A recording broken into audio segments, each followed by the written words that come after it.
لو عايزين نتكلم إنجليزي بثقة في المواقف العادية بتاعت كل يوم، في زمن معين لازم نكون عارفينه كويس قوي قبل أي حاجة تانية. النهاردة هنتكلم عن زمن المضارع البسيط اللي هو يعتبر الأساس لأي محادثة. طيب، عمركم فكرتوا إيه اللي ممكن يربط روتين الصبح بتاعنا بقوانين الفيزياء؟ ممكن تحسوا إن السؤال غريب شوية، بس صدقوني الإجابة أبسط بكتير مما تتخيلوا.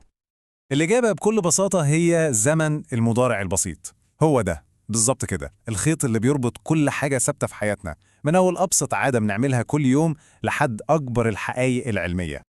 طيب، في الدقائق اللي جاية دي هنعرف بالظبط إمتى بنستخدم الزمن ده، وإزاي نعمل بيه جملة عادية وجملة نفي، وفي الآخر خالص هنشوف إزاي نبقى محترفين فيه. يلا بينا. طيب نخش في الموضوع على طول. أول حاجة، ليه أصلاً الزمن ده مهم؟ يعني إمتى بنستخدمه في كلامنا العادي كل يوم؟ بصوا، باختصار شديد المضارع البسيط ده زمن الحاجات الثابتة، يعني بنستخدمه لما نتكلم عن عاداتنا، زي مثلا إني بصحى كل يوم الساعة 6، أو الحقائق العامة اللي كلنا عارفينها زي إن الشمس بتطلع من الشرق. وكمان بنستخدمه مع جداول المواعيد الثابتة والحالات الدائمة. تمام قوي. كده فهمنا بنستخدمه إمتى. الخطوة اللي جاية، إزاي بقى نركب جملة صح؟ يلا بينا نشوف التكوين الأساسي للجملة المثبتة. القاعدة بصراحة سهلة جدا. بنبدأ بالفاعل اللي هو الشخص أو الحاجة اللي بتعمل الفعل، وبعده الفعل نفسه في صورته الأصلية من غير أي إضافات. بس استنوا، في حتة صغيرة كده مهمة قوي لازم ناخد بالنا منها. وهي دي بقى أهم قاعدة في الدرس كله، ولازم نفتكرها دايما. مع الضمائر هي وشي وإت لازم نضيف حرف اس في آخر الفعل. عشان كده بنقول I play عادي، لكن بنقول he plays. طيب، موضوع إضافة الأس ده ليه كام قاعدة صغيرة كده. لو الفعل بينتهي بأصوات معينة زي شاء أو تشاء، بنضيف إي أس عشان النطق يبقى أسهل. يعني مثلا go بتبقى goes. وفي حالة تانية، لو الفعل آخر حرف واي وقبله حرف ساكن، بنشيل الواي خالص ونحط مكانها اي اي اس، زي كلمة study اللي بتبقى studies. طيب كده عرفنا الجملة العادية. إزاي بقى نقول لأ؟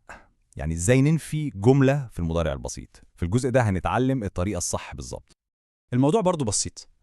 عشان ننفي بنستخدم كلمتين سحريين قبل الفعل، do not أو does not. والنقطة المهمة قوي هنا إن الفعل بعدها بيرجع لأصله تاني، يعني بنشيل منه أي إضافات كانت فيه. والتقسيمة سهلة، بنستخدم don't مع I, you, we, they، وبنستخدم doesn't مع الجماعة بتوع الأس اللي هم he, she, it. وركزوا في الحتة دي قوي، الفعل اللي بيجي بعدهم بيرجع لأصله نضيف من غير أي إضافات. يعني نقول doesn't watch مش doesn't watches، الإس خلاص راحت مع الdoes. حلو قوي. دلوقتي بقى يلا نلم كل اللي فات ده مع بعض عشان نوصل لمرحلة الاحتراف. هنتكلم عن إزاي نعمل سؤال، وهنتكلم عن كلمات التكرار، والأهم الأخطاء المشهورة اللي الناس بتقع فيها. في كلمات كده بنستخدمها عشان نقول إحنا بنعمل الحاجة دي كل قد إيه، زي always يعني دايما، usually يعني غالبا، و never يعني أبدا. طيب بنحطها فين في الجملة؟ القاعدة بتقول مكانها بيكون قبل الفعل الأساسي، عشان كده بنقول I usually wake up. طيب، ولو عايزين نسأل سؤال إجابته أيوة أو لأ، الموضوع سهل جدا. بنبدأ السؤال ب do أو does، نفس التقسيمة، do مع I, you, we, they، و does مع he, she, it. والإجابة المختصرة بتكون بنفس الكلمة اللي بدأنا بيها السؤال.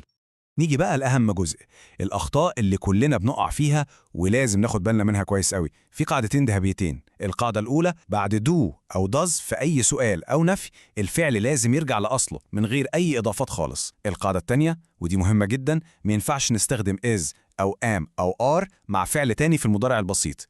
يعني الجملة فيها فعل واحد بس، يا إما نقول he is a doctor يا إما he likes football، ما ينفعش الاتنين مع بعض. يعني في النهاية المضارع البسيط هو اللي بنوصف بيه عالمنا، عالم الروتين، الحقائق الثابتة والمواعيد. لو أتقناه صح هنلاقي نفسنا بنتكلم في مواقف يومية كتير قوي بثقة وسهولة. وقبل ما نخلص خلونا نفكر في سؤال، إيه هو الروتين أو العادة الثابتة اللي موجودة في يوم كل واحد فينا؟ حاولوا كده توصفوها بجملة إنجليزي بسيطة وتطبقوا فيها كل القواعد اللي اتعلمناها النهاردة.